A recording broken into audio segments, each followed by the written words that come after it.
There is so many units on this banner and so much value, it's hard to even see where to begin. But before we get into this banner, a lot of you guys may be wondering, hey, where is like the actual first part of the new Tensura? Is that not coming out tonight? Is that coming out later? Where's that at? Apparently that one is coming out within the next like week or so, so that's whenever we'll see New Year's Demon Lord Rimu and Shuna. Pretty much everyone in this banner has some kind of value, and every single character in this banner has been buffed. Rimu, human form. In harder content where you are constantly getting burned or constantly getting frozen or whatever, you can bring Rimu to literally counter that since he has the cleanse and the stat res buff. Add his dream awakenings on top of it, especially the water dream, gives him 50 arts on the skill, plus he gets even more equipment CT. And if you are a brand new player, like just getting into GS, if you got this guy, it would be groundbreaking for your account. The worst part about this Rimu is that he is a type E archiner, so he will not stack with other type E archons. Milim is an attacker that does still a lot of damage, but the main strength of this unit really comes from her reflect. Her reflect is allowing you to do so many cheesy strats in this game. There's even like a DOT floor that you can reflect on one stage, you go to the next stage, instantly pop the true art, and the boss just dies for some reason because it's bugged out. And yeah, in reality, if you get this unit, you're just going to be reflect nuking a lot of things with her. Benimar is a pretty solid magic res down character that just got even better with, of course, his buffs. The only issue I have is that if you don't get the burn, you don't get the magic res, which sucks. Which unfortunately means that against certain bosses in this game, he kind of just gets completely shut down. Rimu is another character that I would say is really strong as a new player.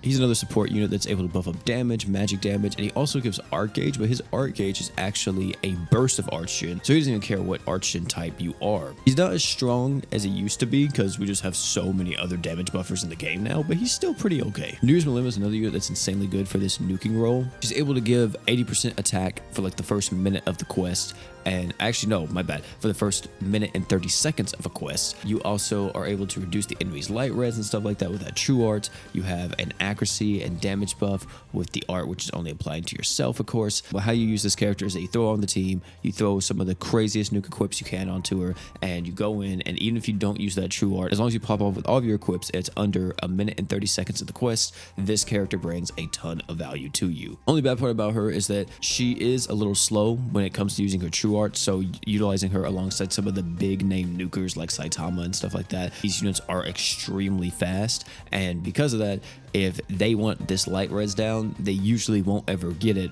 since her animation takes a bit to come out.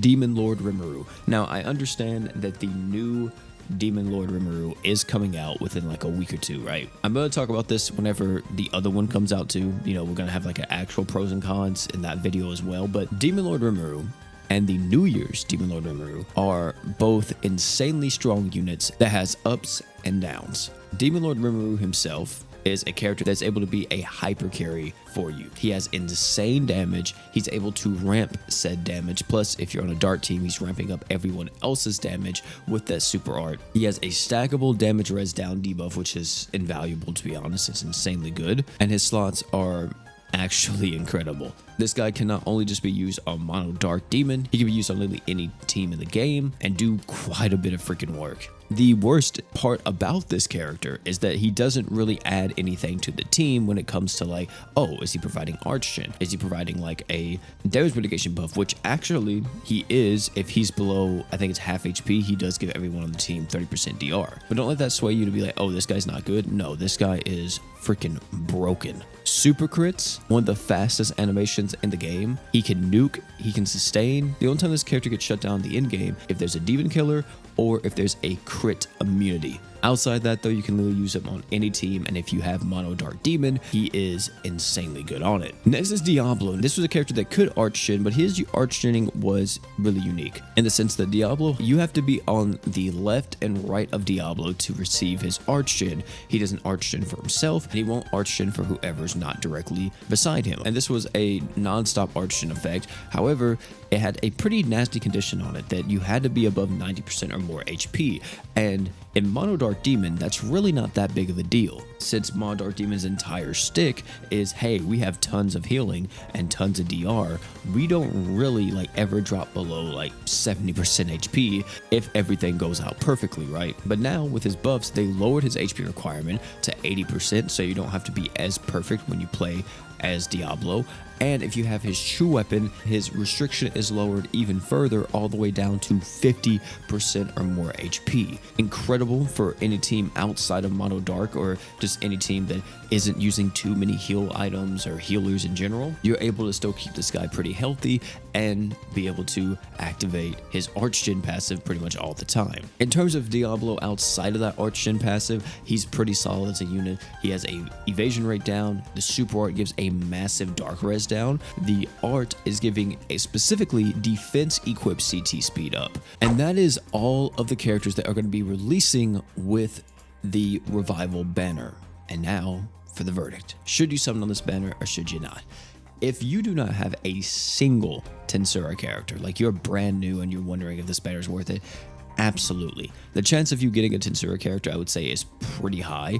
And then for two, the chance of you getting something that is actually useful is relatively high as well. People who have been around when this crossover came out, if you have a lot of these units or a few, then it really depends. This is a banner that you don't really have to spend crystals on, but it could be beneficial for you. If you don't have Mizuki the 12th, well, you could get Rimu, and now you have a character that can stat cleanse, right? That's something to think about. To recap, if you're brand new, this banner is a must summon. If you're a vet and you're missing Human Rimu, Demon Lord Rimu, Diablo, New Year's Milim, and then maybe there's another character in there that you really want, if you're missing any of those units, I would say it's worth to at least do a multi-summon.